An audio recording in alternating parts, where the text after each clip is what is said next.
સુરતના ગોડાદરામાં ડબલ મર્ડરના આરોપી પર ફાયરિંગ કરવામાં આવ્યું છે। આરોપી શિવા ટકલા પર પોલીસે ફાયરિંગ કર્યું છે। આરોપીએ કન્સ્ટ્રક્શનના સમયે ભાગવાનો પ્રયાસ કર્યો હતો। આરોપીએ ભાગવાનો પ્રયાસ કરતા ફાયરિંગ કરવામાં આવ્યું છે। તો સુરતથી આ મોટી ઘટના સામે આવી છે। આરોપીએ રિકન્સ્ટ્રક્શન સમયે ભાગવાનો પ્રયાસ કરતા પોલીસે તેના પર ફાયરિંગ કર્યું છે। આરોપીને સારવાર માટે લઈ જવાયો હોવાના દ્રશ્યો આપણે જોઈ રહ્યા છીએ। ફાયરિંગમાં આરોપીના પગ પર ગોળી વાગી હતી અને હવે તેને સારવાર માટે લઈ જવામાં આવ્યો છે। સુરતમાં જે અપહરણ અને હત્યાની જઘન્ય ઘટના બની હતી તેનો આ આરોપી છે, ડબલ મર્ડરનો આરોપી છે। પોલીસે આખરે તેને પકડ્યો હતો। રિકન્સ્ટ્રક્શન માટે તેને લઈ જવામાં આવ્યો હતો। શિવા ટકલા નામનો આરોપી આપ ટીવી સ્ક્રીન પર જોઈ રહ્યા છો। भूल थी गई, हवे नहीं थसे, हवे नहीं भागू मैं। भूल थी गई, हवे नहीं जाऊं कसे मैं।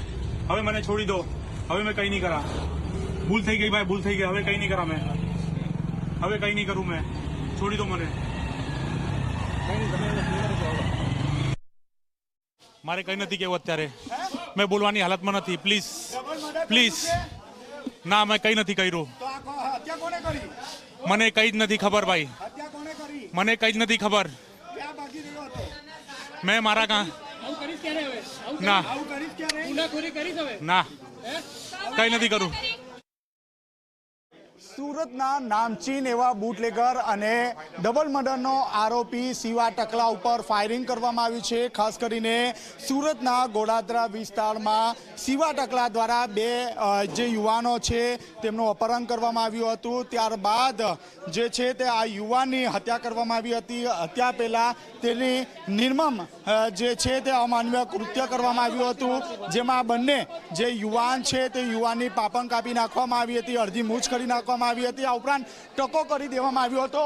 ખાસ કરીને જોઈ શકો છો હાલમાં સમગ્ર જે ઘટના છે તે ઘટના આપ જોઈ શકો છો। હાલ તેની સારવાર ચાલી રહી છે। मारे कहीं नहीं केवू अत्यारे मैं बोलवानी हालत में नहीं। प्लीज प्लीज ना, मैं कहीं नहीं कर्યું। मने कई ज नहीं खबर भाई, मने कई ज नहीं खबर। मैं मारा कहाँ ना ना कई नहीं करूं, कई नहीं कर्યું मैं।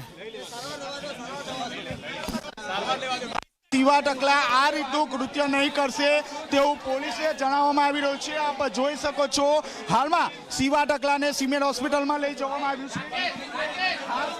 તેની સારવાર અહીં ચાલી રહી છે। મીડિયાની ટીમ દ્વારા તેમને સવાલ કરવામાં આવ્યો હતો ત્યારે તેમણે કહ્યું હતું કે હવે હરકત હવે બીજી વાર નહીં કરશે। શિવા ટકલા જે છે તેને પગના ભાગે ગોળી મારવામાં આવી છે।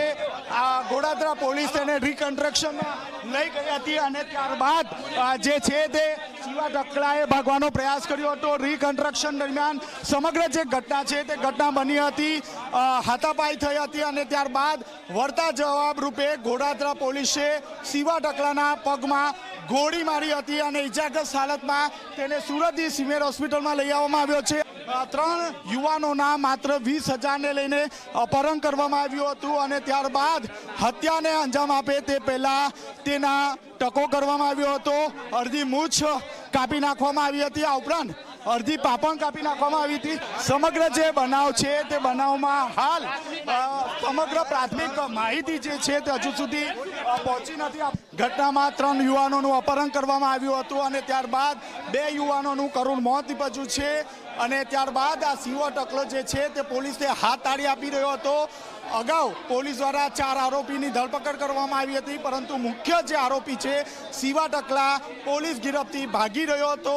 આખરે પોલીસે તેને ઝડપી પાડ્યો હતો અને બાદમાં તેની ધરપકડ કરીને રિકન્સ્ટ્રક્શન માટે લઈ જવામાં આવ્યો હતો અને ફાયરિંગની જે ઘટના છે તે બની હતી। કેમેરામેન વિજય બેસાણે સાથે ચેતન પટેલ, ઝી મીડિયા, સુરત।